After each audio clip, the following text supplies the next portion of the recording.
Një tjetër ngjarje e rëndë që përpaksa nuk u kthye në tragjedi ka tronditur vendin. Disa nxënës të gjimnazit Ibrahim Rugova në Kamës janë përfshirë në një konflikt me njëri tjetrin, ku përpasoj 3 prej tyre kanë mbetur të plagosur me thik. Sipas burimeve dhe këtë herë konflikti ka nisur për motive banale mes të miturve nga 15 deri në 16 vjeç.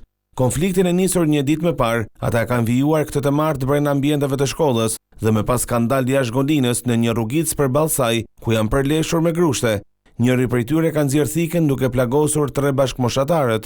Të 3 të miturit janë dërguar në spital. 2 prej tyre kanë plagë të lehta dhe sipërfaqësore dhe ndodhen jashtë rrezikut për jetën, ndërsa i treti ka 2 goditje me thikë në kraharor, goditje që i kanë prekur organet jetësore dhe ndodhet në gjendje të rëndë. Ndërkohë blut në vendngjarje kanë kryer kontrolle për gjetjen e thikës dhe kanë grumbulluar pamjet e sigurisë. Gjithashtu hetuesit kanë marrë dëshminë autorit të dyshuar si dhe personave të tjerë të përfshirë në konflikt.